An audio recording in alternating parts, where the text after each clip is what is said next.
So hey everybody, this is video 5 on series circuits continued.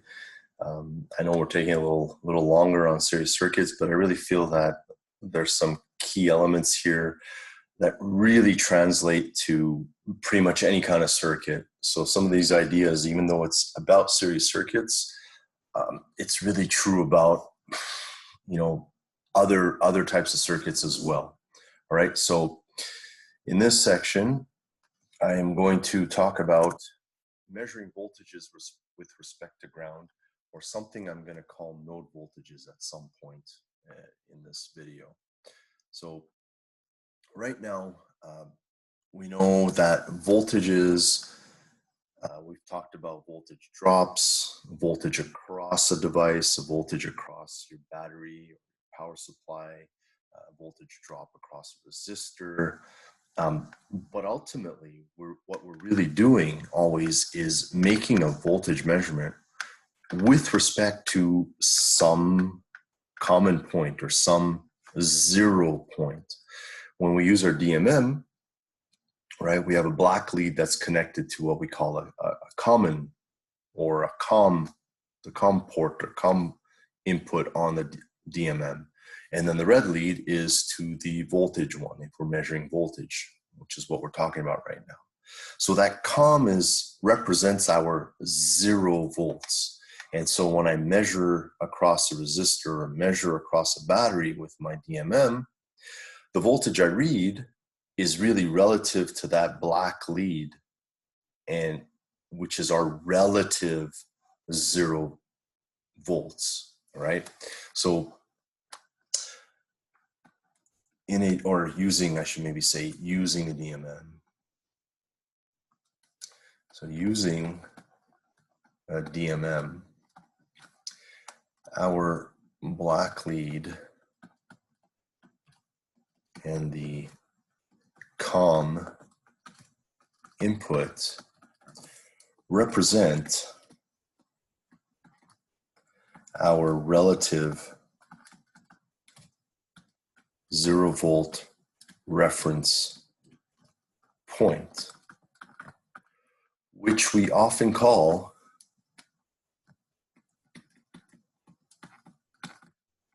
our circuit ground. So that lead on the DMM represents our 0 volt reference point, and it's relative. It's relative to our circuit. I can really put it anywhere. And when we measure things, we measure that voltage. So just to kind of prove this point, or to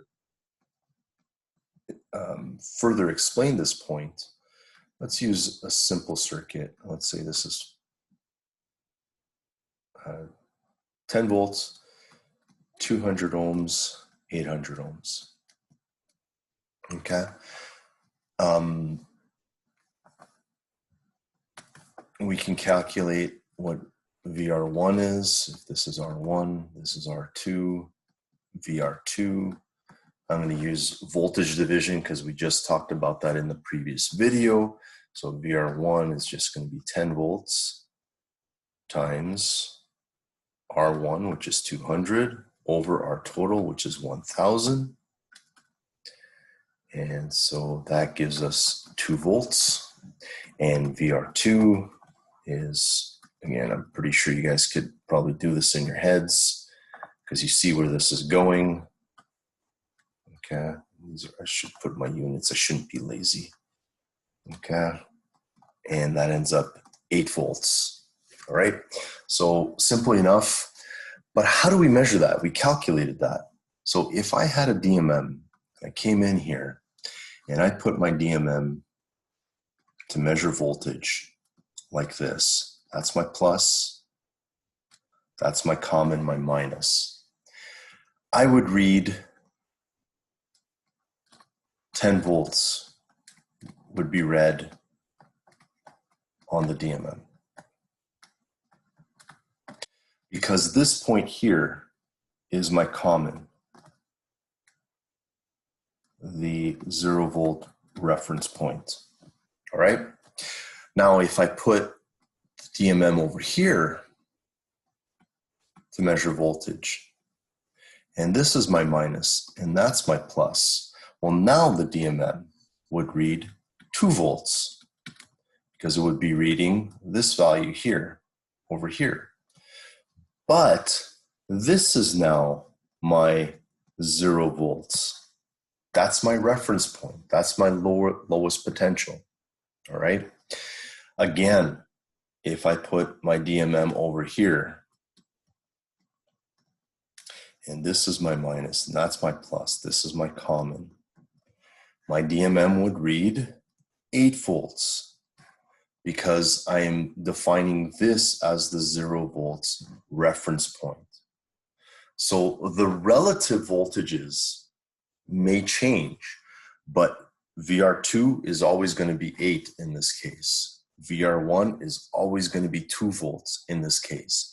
And this power supply, this battery, would always be 10 volts in this case. But notice how my common changed as I moved around. And that's okay. It makes sense because we're measuring across a device. We're measuring the voltage drop across a device. So this is why we do this. However, we can also define a more, what's the right word, the right way of saying it, a more set common, or we can define where our 0 is for the whole circuit. And then that makes some changes in what we call, or what I'm going to call, node voltages. So node voltages are the potential at a specific point in the circuit, or a wire that is in between 2 devices would be known as a node. Okay, so we got a node over here, which is between the 10 volt source and the 200 ohm source, 200 ohm resistor. We have a node here, which is between the 2 resistors. And then we have another one that's between the 800 ohm resistor and the negative side of the 10 volt source. So these node voltages, their values, their potential completely depends on where we define our ground, right? So I'm going to clean this up a bit, this page up a bit, and redraw the picture. And we're going to look at what happens as we make measurements at different points. All right, so let me clear this. And let me pick a better color for the moment. So just to keep the same values, 10 volts, this is the 200 ohms, this is the 800 ohms. And so we know that this is VR1, which is equal to 2 volts. This is VR2, which is equal to 8 volts, all right? And so let's say where we would typically put our ground is over here. And so this point is 0 volts. Now we bring in our DMM, and I connect it like this. This is the plus, this is the minus. This doesn't change. This is the same, nothing different. We would read the DMM voltage would equal 10 volts. If I leave this here and I simply move the red lead now to the next node over here, well, now, and I should actually erase this, now what does the voltage on the DMM show? Well, here's my 0, here's this point. Well, that seems a lot like the 8 volts I see over VR2. Now, with 2 resistors, you may not see, you're going like, okay, what's the big deal? Who cares? You know, what's he really showing us? Here's what I'm really showing you. I'm going to erase the DMMs again, but I'm going to leave my circuit. And I'm going to erase the ground now.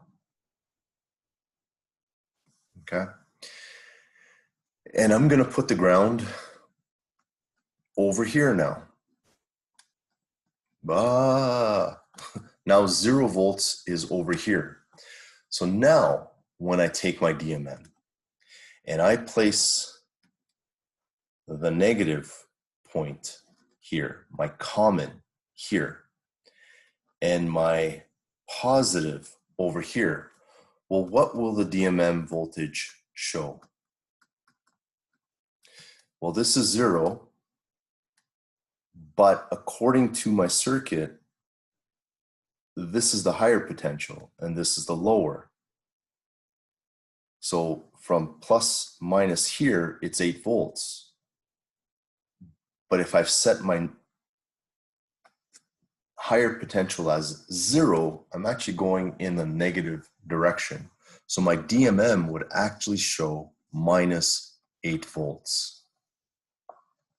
Again, if this is 0 plus higher potential, I lose 8 volts at this point relative to this point, I would read minus 8. That's another way of looking at it. If I take the DMM and once again, I leave the ground here, but I come over to this side with my plus, we can now look at it. It's the voltage across R1, but this is minus and that's plus.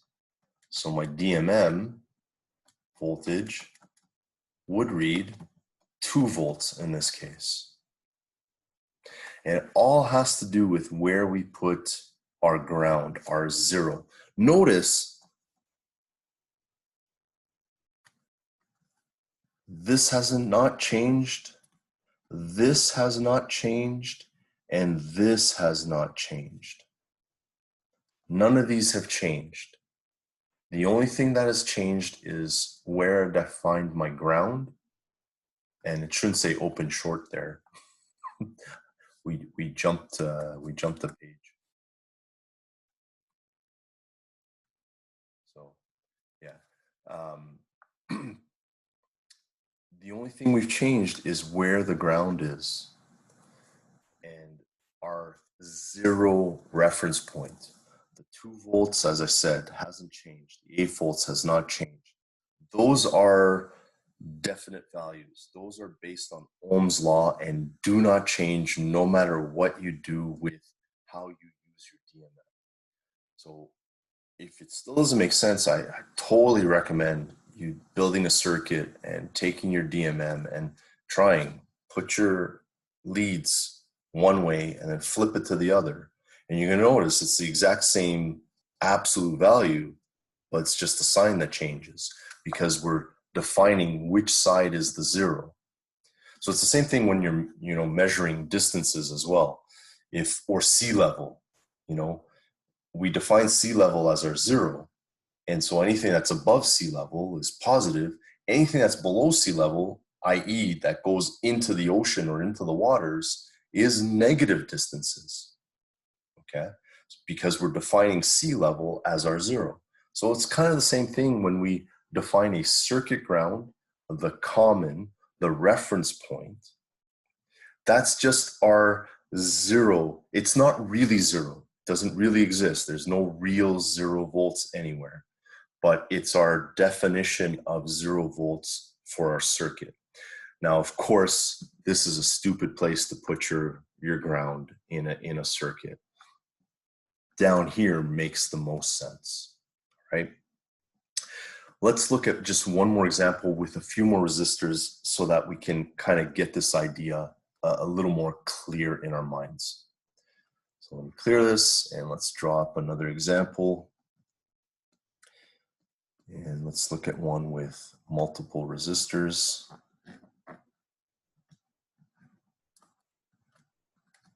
And I'm going to start with the ground there, 10 volts, 100 ohms, 400 ohms, 1000 ohms, and 500 ohms. All right, so I'm trying to use similar values that we've used for a little while. All right, once again, just to define it, this is plus minus. I know the current will be heading in the clockwise direction through my circuit. And I hope everybody recognizes and notices how I always say with current, it's through and voltages are across. Okay, it's a key important idea, right? It's also key and important to understand that when you go do the measurements. This is why when we measure current, you actually have to open up the circuit and put the ammeter in, or the DMM into the circuit. So it's part of the path to be able to read it, all right? So again, plus minus because higher potential current flows from higher potential to lower, so it's going to pass through that resistor that way. Same thing with that one, plus minus, and then just a few labels. We'll call this R1, so VR1, R2, VR2, R3, VR3, and R4. This is VR4. We don't really need current, so I'm not going to really worry about it, right? But I will calculate VR1 using voltage division. So 10 times 100 over 2000, which is the R total. And so that's 0.5 volts. VR2 is 10 times 400 over R total, which is 2000. Let me just, yeah, it is 2000. Just make sure I'm not making a mistake. That's 2 volts. VR3 is 10 times 1000 over 2000. And that is equal to 5 volts. And VR4 is 10 times 500 over 2000. And that is 2.5 volts. All right, and just double check all these voltages, because of Kirchhoff's voltage law, should add up to the 10 volts, and they do. So we're good. So now I know all my voltage drops on everything. The ground has nothing to do with this. Notice that there was no calculation about ground anywhere, all right? So now let's look at what we call the node voltages. And I'm going to call this VA. And notice it's VA is basically everywhere from the end of the power supply to the start of the resistor. Okay, so I can really measure anywhere on that wire, and that's VA. This one's going to be VB, and that too is between the two resistors. Okay, this is VC, between the 400 and the 1000 ohm resistor. Then VD, which is between the 1000 and the 500. And then VE, which in this case is going to end up being my ground, and 0 volts. All right, so I know first and foremost VE equals 0 volts, guaranteed, no questions asked. All right, now we can say to find VA, it's really VA minus VE should give me the voltage here. So VA minus VE should give me the source voltage. So VA we don't know, whoops, minus VE, which is 0, because that's my ground, and VS, which is 10 volts. So VA is going to equal 10 volts. That's an easy one. I don't think anyone is surprised by that. And that's essentially, blue is going to be a terrible color if I use, so that's essentially like using a voltmeter, and even that's not that great, but there's my voltmeter with the black lead over there at VE and the positive lead at VA. And I don't think anybody will question or not believe that when I measure on my DMM, plus there, minus there, across a 10 volt source, I'm going to read 10 volts. All right, that one's the easy one.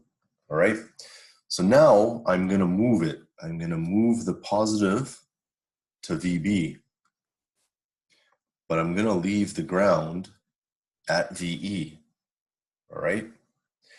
And I'm just sort of out of space, so I'm just going to clear my calculations here.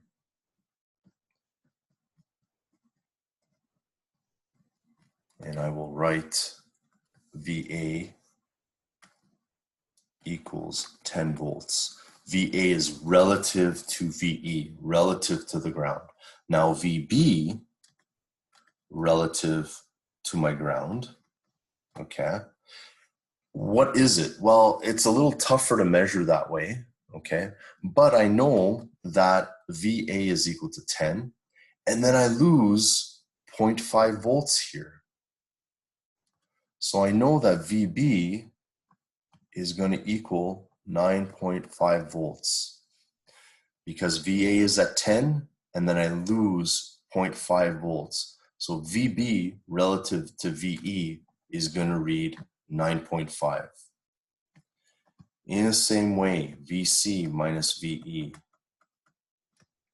is going to be, I know I have 10 here, 9.5 here. I lose another 2 volts, and so VC is going to equal 7.5 volts. If VC is 7.5 volts, I lose VR3, which is 5, and so VD, sorry, my apologies. VD is going to be 7.5 volts minus VR3, so I'm going to end up with 2.5 volts. And then I'm going to hope that VD minus VR4 is going to get me back to 0. And VR4 is 2.5, and there's VD, all right? So having said that, we can sort of add that VR1 is also equal to VA minus VB, the higher potential node voltage minus the lower potential node voltage, which is in reference to this ground down here, VE. VR2 is equal to the higher potential, which is VB, minus the lower, which is VC. VR3, similar, higher potential VC, minus lower potential VD. And finally, VR4, which is the higher potential VD, minus the lower potential VE, which in this case is our 0 point. All right, so just for completeness sake, I'm going to put 9.5 volts there. VC ended up being 7.5 and VD 2.5 volts. All right, now what happens if I move my ground? And I'm just going to clear up a few things so that we don't get in the way. I'm going to remove these values just because now we will move our ground, and I'm going to put it right here. So now VB changes. VB is now 0. And all those node voltages that we calculated before are all different now. But all these voltage drops do not change at all. All right? So now, with the moving of our ground, which is really just moving our black lead off our DMM to a different point, okay? Now, VB equals 0 volts, okay? If I go this way, just to calculate VA, well, that's a gain. So we have VA, if we look at this, is equal to VR1 plus VB, which means VA in this case is going to equal 0.5 volts. Haha! Notice we didn't none of this changed. None of the voltage drops changed. But now all of a sudden, our node voltage is different because I've changed my reference point. I've changed what I called 0. Okay? So it's always relative. Our circuit ground is always relative. Now, just to be complete, all right? I have VB is 0. I lose VR2, so VB minus VR2. VB is 0. VR2 is 2 volts, sorry, not 2.5. That's the other one. 2 volts. And so VC equals minus 2 volts. Then we have VC. We lose VR3, so VC minus VR3. So we have minus 2 volts for VC. We lose 5 volts on VR3. And so now VD is going to be minus 7 volts. Pretty crazy, eh? And I know this is going to take some practice, all right?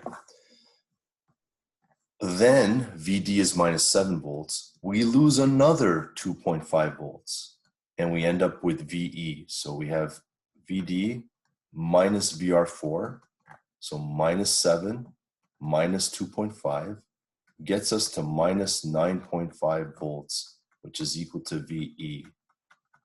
Crazy. And then finally, I'm at minus 9.5 volts and I gain 10 volts. So I got VE plus the 10 volt source.